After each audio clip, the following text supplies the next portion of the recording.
Assalamualaikum, Mufti. Waalaikumsalam warahmatullah, Ustaz Mateen. Okay, Mufti, I want to talk about something that I believe a lot of us can relate to. You know, in this age of information, I find it really hard sometimes to reflect and think deeply. You know, sometimes when I chance upon a time where I can actually reflect, I really feel a sense of good fulfillment. Silence can be defined as something that is in the absence of noise, or in the absence of any forms of reactions or expressions maybe. What is silence to you, Mufti? Well, silence only makes sense when you compare it with its opposite, with noise, with distractions. And I think you're right to say that in our world today in particular, silence is a rarity. It's like it's an asset to have, but not everyone has it because we are so busy with our lives. And of course, as you mentioned as well, the use of IT, information technology, with social media in particular, everyone feels that they have a say and they need to say something. Either we are part of that, we say things, or we get things said at us. So we're always in a constant state of, our minds are being engaged all the time.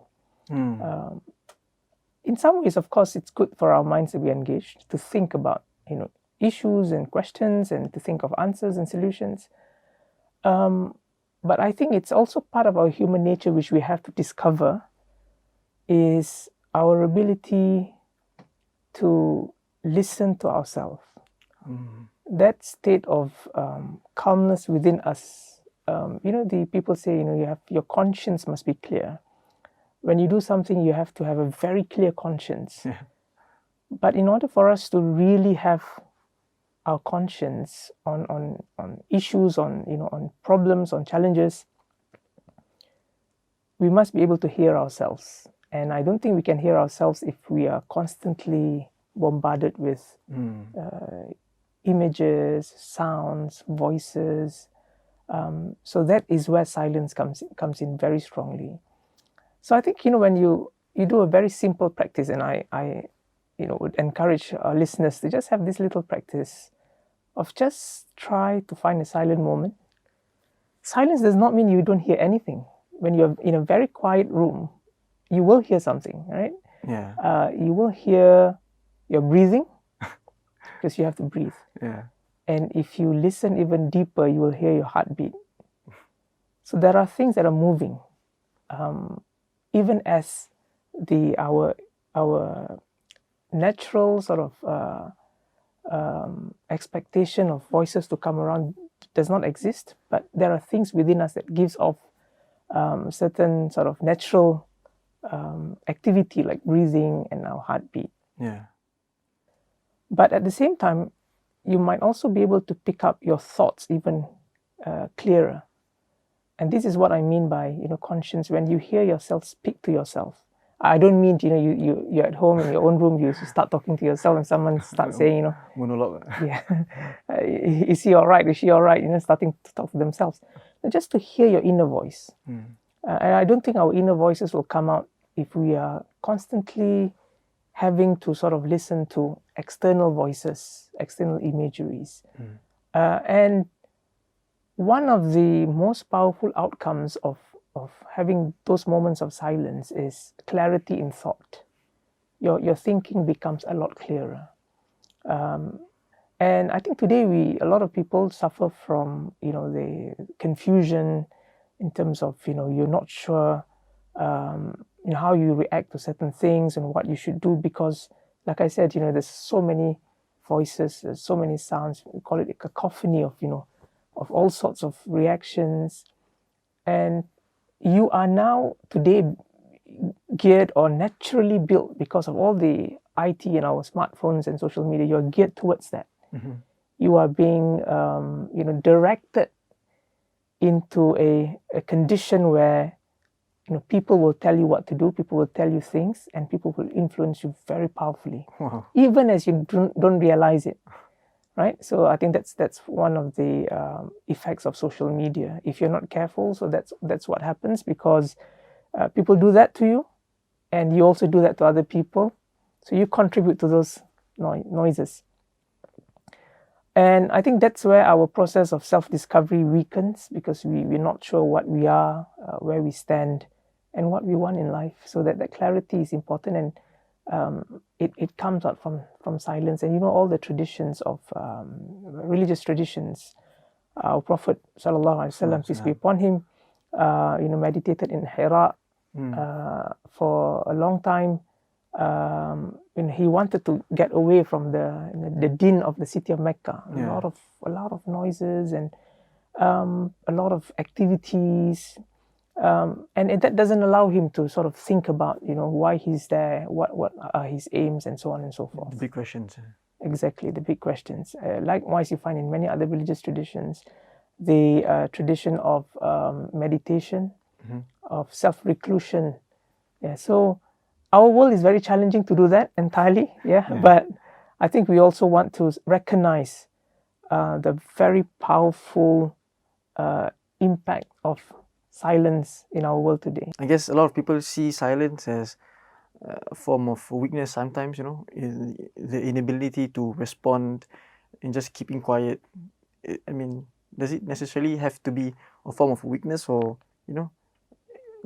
or is there basically a right time for us to be silent? When is the right time for us to be silent?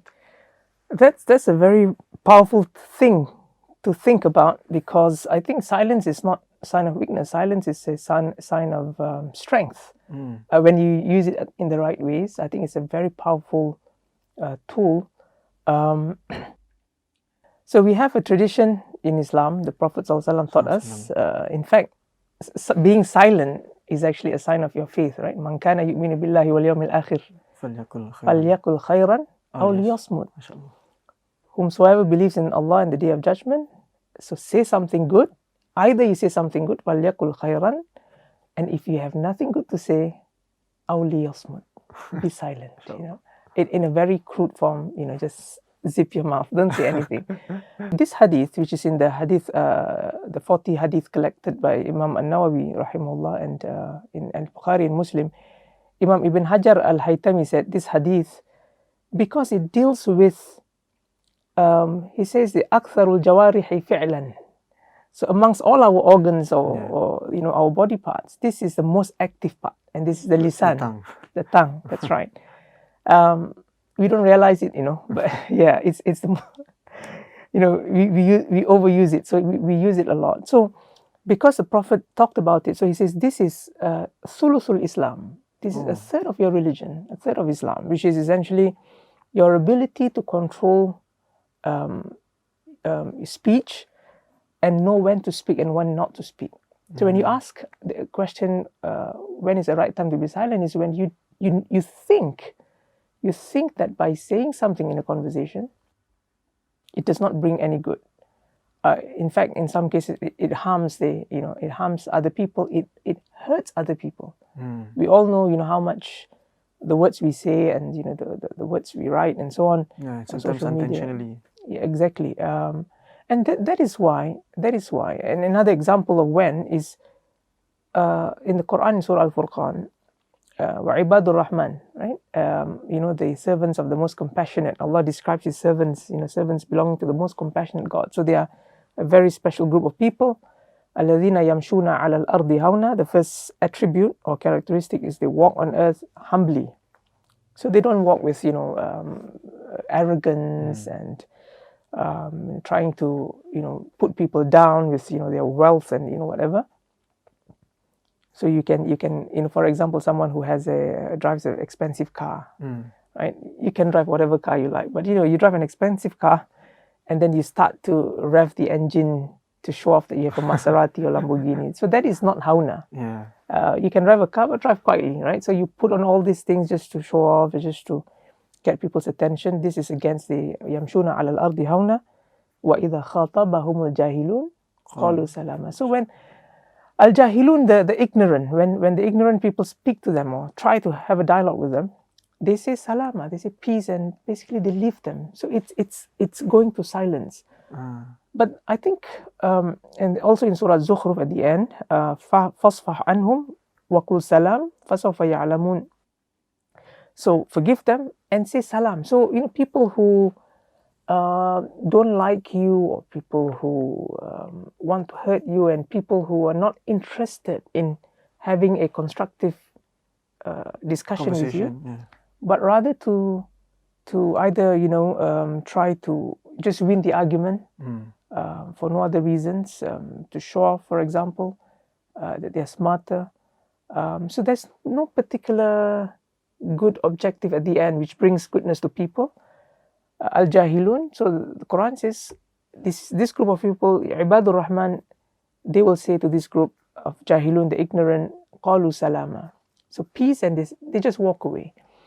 So there are moments, I think, in life where we have to really consider the effect of what we say. And I think it's not just about, in a social context, a broader social context. I think in our families, with our immediate families, with our spouse, with our children, with our parents, you need to know when to say, when not to say. Right? I'm sure you have, as a new couple, Alhamdulillah. You would have discovered when you should say certain things and when you should just, be quiet, be silent. Because silence is powerful. But you see, the thing is not to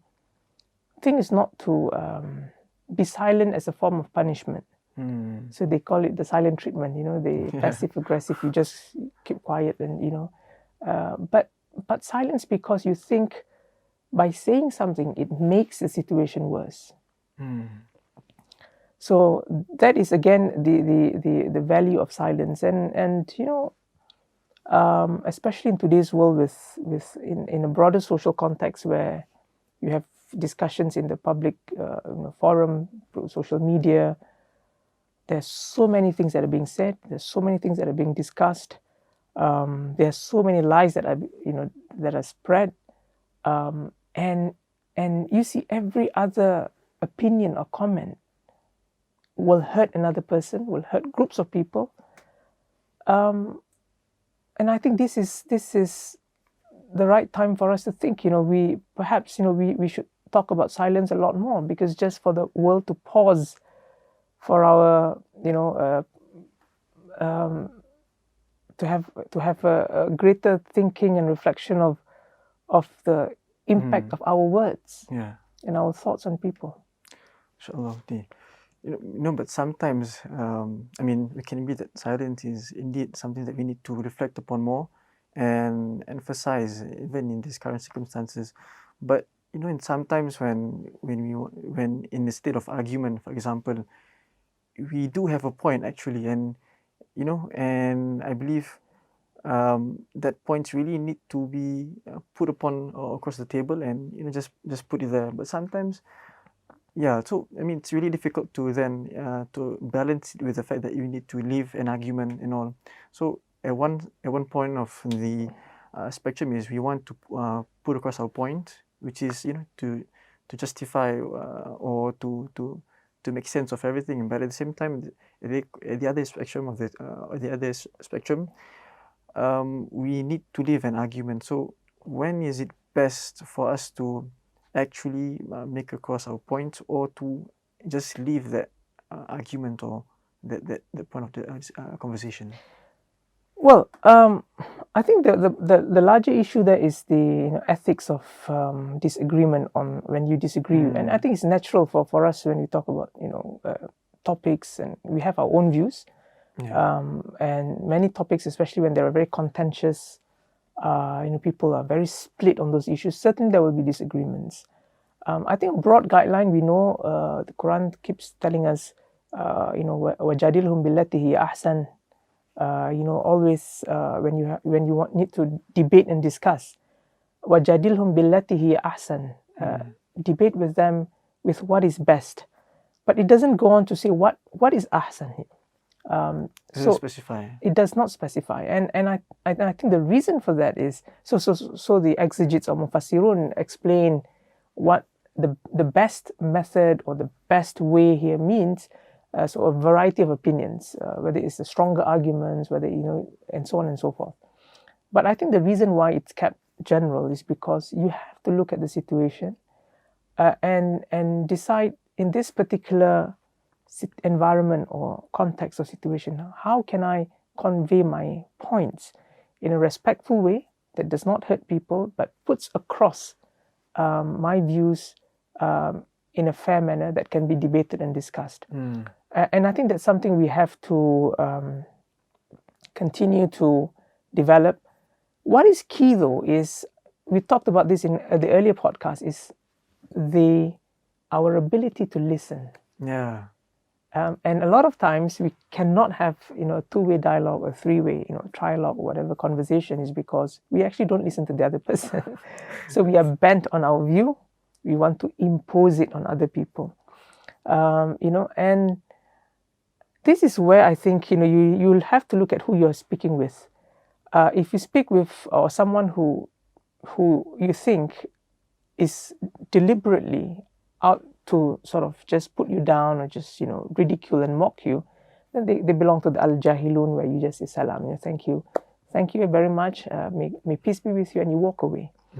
But there's also this special group. I think you might be referring to the hadith. The Prophet ﷺ said, "Ana za'imun bi baytin fi rabadil jannah liman taraka al-mira'a walau kana muhiqqan." So I, the Prophet ﷺ, is a guarantor to a house on the fringes of paradise. So basically he's saying, this person, or whoever belongs to this group, will get a house in paradise. On the fringes, yes. And I will guarantee that house for him or her. Liman taraka al-mira, whoever leaves an argument, wa in kana muhiqqan. Even if he's right. But you leave an argument. So this is, again, your assessment of where the discussion is going. If the discussion no longer becomes constructive, but it becomes an argument, and this happens a lot in our spousal relationship with our spouse, because we are very, with your spouse, you're very close, you live every day, and a lot of issues to sort out. Sometimes it can quickly escalate from just a discussion into an argument. Yeah. And this is where you can drop it. Liman taraka al-mira, you drop that argument, even that I still think I'm right, but you drop it, right, out of respect, and you want to maintain that relationship. So there is those abilities that I think we can develop, and that is part of looking at arguments or conflicts, from the perspective of silence as a value of looking at where we should restrain ourselves, hold ourselves back, and not speak even a word, right? But what's beautiful is in Surah Zukhruf, the verse started with "Fasfah anhum," forgive them first. Waqul salam, then you say salam, right? So before you even go silent, you have to. This is about us managing our emotions. You have to let go of any kind of anger, any kind of resentment. Let it go, and then you just go quiet and silent. You step back basically, and I think that will help improve the relations. And I think you may have heard about this hadith. One day the Prophet ﷺ was with Sayyidina Abu Bakr, and Sayyidina Abu Bakr, a man came, and the Prophet was sat next to Abu Bakr, and the man came and started to insult and curse Sayyidina Abu Bakr, swear at him. So that man swore at Sayyidina Abu Bakr once. He was quiet. He didn't respond. Just silent. The hadith says it was just quiet. Second time silent. And the third time, Sayyidina Abu Bakr responded. And when Sayyidina Abu Bakr responded it didn't say what he said, but he responded to the man because of the man cursing him. The Prophet stood up and left. So Sayyidina Abu Bakr ran after the Prophet and said, why did you leave? What happened? He said, the first time that man swore at you and you were quiet, the angel was guarding you. Second time you were quiet, the angel also guarded you. The third time you responded because you were angry, the angel left and shaitan took over. And I don't stay where the shaitan comes. So he walked away. So the power of, it's very difficult, of course, but this is again the Prophet and Sayyidina Abu Bakr, and you look at, but it's again, and another before I end this, Abu Hurairah radiallahu anhu, the same thing. I mean, one person came again, all about curse and insult. And these are the most pious people, the most wonderful people, and they get cursed and insult. So who are we, right? Yeah. He was insulted once and cursed once, and you know what he said? Someone cursed him and insulted. He said, Allahumma in kana sadiqan faghfirli. Allah. So if that man who insulted me is true in his insult, because I did something wrong, that's why he insulted me or cursed me or whatever, then please forgive me because I did something wrong. Wa in kana kadiban, and if his insult was wrong, faghfir lahu, please forgive him for insulting me. You see, and the beautiful thing is they did not respond. They were quiet, and I think that's a very high sort of the lofty sort of state that we want to get at. We are able to see past comments. We are able to see past criticisms. A lot easier said than done. But I think that process must be there, that you are able to control yourself, that you're able to be silent with yourself, and I think that will translate into the ways you manage your social life with other people. Okay, wow. Thank you so much, Mufti, for that important reminder about being silent. We've learned so much just by being silent at the right time, for the right reasons, and also the benefits that entail for just being silent. And for the listeners out there, I mean, if you enjoy today's discussion, do let us know some of the points that you find beneficial, and tag us on Instagram at Muslim.Sg. So we'll see each other, inshallah, on the next episode. Until then, Assalamu alaikum.